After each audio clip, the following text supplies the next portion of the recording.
Hello, my dear students and my viewers and my well-wishers. I'm again back with few MCQ questions relating to supply. So, in last episode, we discussed various concepts relating to different types of economic system, common property resources, and many things, many other things. Now, today our discussions will be limited to supply. I have selected 10 important questions on supply, but this is not sufficient. So tomorrow I will coming with more MCQ questions on supply, particularly it will be on questions relating to elasticity of supply. I do hope you all are enjoying my video and you are sharing and you are subscribing my channel, and you are also referring my channel to your friends, your relatives and your colleagues. So let's get started. Number one, supply of commodity is a dash concept. Supply of a commodity is a dash concept. Stock, flow, both A and B, and wholesale. See, supply means sale of goods and services by the seller. So it is definitely a flow concept. It will move on. Okay.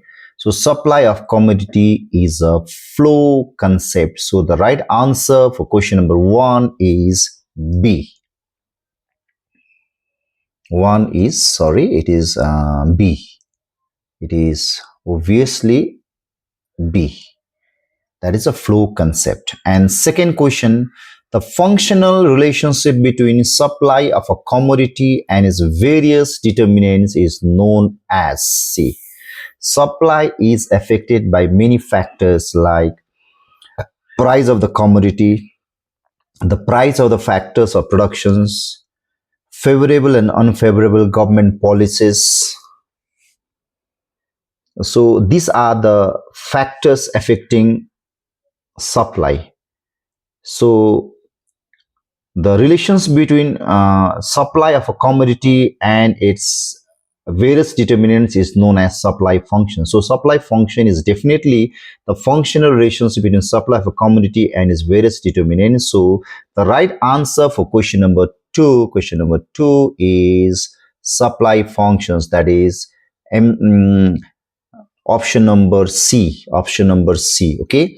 And number 3, the supply curve is usually, see, if we consider demand function is always downward sloping because of inverse relation between price and demand. But in case of supply, there exists direct relation between supply and price of a commodity. So it is upward rising mostly. Okay. So the supply curve is usually upward rising, or you may call it positively sloped. Okay, upward rising, downward sloping, nothing definite can be said, none of the above. So supply function is usually upward rising, so it is A. Okay. When supply curve shifts to the right, there is dash in supply. See, due to change in price, the supply of a commodity keeps on changing due to change in price, and it will move along the same supply curve, and that is known as change in supply. That is change in quantity supplied. But sometimes the supply changes not due to change in price, but due to change in any other factors other than price.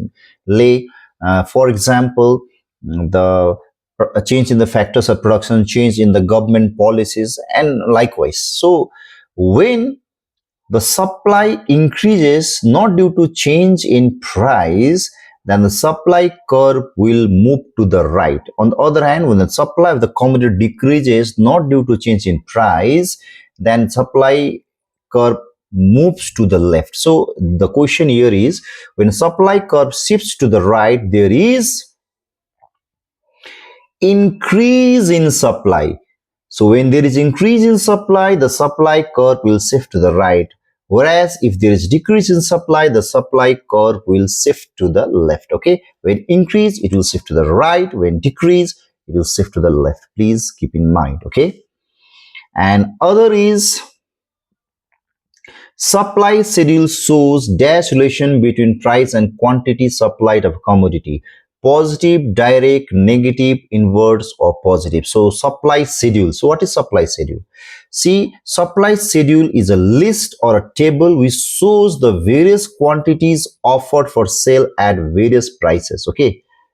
So it shows the commodity relation between the quantity sold and its various prices. So that is supply schedule. So supply schedule shows positive or direct relation between price and quantity supplied of commodity. So the right answer is option A, positive or direct. Okay, and other, the perishable goods are more elastic in supply than durable. Elastic means when the change in supply is greater than change in price, it is known as price elastic. Perishable goods are those goods which cannot be retained for a long time. If the price of tomatoes decreases, will you purchase huge quantities at a time? If the price of fish decreases, will you consume large quantities at a time? No, you won't consume because you can't store it for a long time. Had it been a durable goods, when price changes, or when price decreases, will demand more. When price increases, will demand less. So perishable goods, for perishable goods, the are more elastic in supply than durable goods. It is false. Durable goods are more elastic than perishable goods. Okay, so perishable goods are more elastic in supply than durable goods. It is incorrect. Durable goods are more elastic, so it is false. Okay, the price elasticity of supply is 0.5 if the price of the commodity rises by 20%. Elasticity of supply is given. Okay, it is 0.5, and the rise in price is 20%. The percentage increase in supply is 10%. That is, when the price of the commodity rises by 20%, the supply only increases by 10%. This is price inelastic supply. That is, the rise in quantity is rise in quantity is less than rise in price, then it is known as price inelastic supply. Okay, so let's prove it. So elastic supply can be calculated by the following formula: percentage change in quantity supply divided by percentage change in price. Change in supply divided change in price. So let percentage change in supply be x. Let it assume to be x. Okay, so elasticity of supply is 0.5. Please look at the screen. It is 0.5, and in spite of instead of x change in supply, we'll write x, and the percentage change in price is 20%. Okay, so if you cross multiply 20 into 0.5, it is definitely 10%.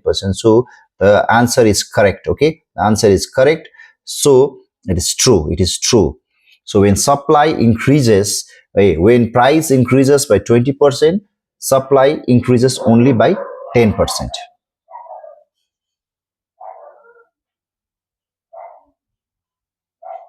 And let's move to question number 8. This is assertion and reasoning question. This is very important. See. Question number 8, assertion A. Market supply curve is a horizontal summation of individual supply at different possible prices in a particular month. It's quite true. So individual supply, so if we add the individual supply, we'll get the market supply. So definitely market supply is the horizontal summation of individual supply curve. This assertion is correct. Okay, reasoning B. Market supply curve is flatter than individual supply curve at each point. Individual supply curve is little steeper, whereas market supply curve is little flatter. It is also correct. So let's see what the question says. Both assertion A and assertion B are correct, but reasoning R is not the correct explanation of assertion A. Both statements are correct, right? But reasoning B is not the correct. It is not. It is the correct explanation. So option A is wrong. Assertion A is correct, but reasoning R is incorrect. It is also incorrect. Assertion A is incorrect, but reasoning R is correct. So both assertion A and reasoning R are correct, and reasoning R is the correct explanation assertion A. I have already highlighted the question. This is the right answer, as both statements are correct, uh, and the reasoning, because of because of the given reason, the market supply curve will become the horizontal summation of individual supply curve. Because of that, both assertion and reasonings are correct, and reasoning R is a correct explanation of assertion A. Okay, and let's move to question number 9. Let's move to question number 9. Question number 9 is assertion A. Elasticity of supply is a quantitative measure of supply owing to change in price. It's okay. Elasticity supply is the percentage change in quantity supply due to percentage change in price. So this statement is correct. And reason B, elasticity measures the responsiveness of supply measured in proportion or percentage. Definitely, elasticity measures how much supply changes due to change in price. It may be measured in proportion or percentage. It's correct. Okay, so definitely the answer will be both assertion A and reasoning are correct. Both and reasoning R is correct explanation of assertion A, because the second reason is a valid statement for the assertion A. So the right answer will be both assertion A and reasoning R are correct, and reasoning R is the correct explanation of assertion A. And last question, the concept of supply curve is relevant only in the dash market: perfectly competitive market, monopoly market, goods market, or factor market. Definitely supply curve is relevant only in the monopoly market. Okay. In a perfect competition, marginal cost or MC curve itself is the supply curve. Okay, as the seller is the price taker, not the maker. The supply curve does not play significant role in case of perfectly competitive market, but in case of a monopoly market, seller himself is the price maker. So supply curve plays important role in case of monopoly market. So the concept of supply curve is relevant only in the monopoly market. So these are 10 MCQ questions. Hope you have understood. Please follow my channel, subscribe my channel. If you have not subscribed my channel, if you are new to my channel, then subscribe my channel, refer my channel to your friends, your relatives, your colleagues, so that I can come with more and more videos on economics and all subjects relating to commerce. So tomorrow I will come with another video, that is the elasticity of supply and few others. So till then, goodbye.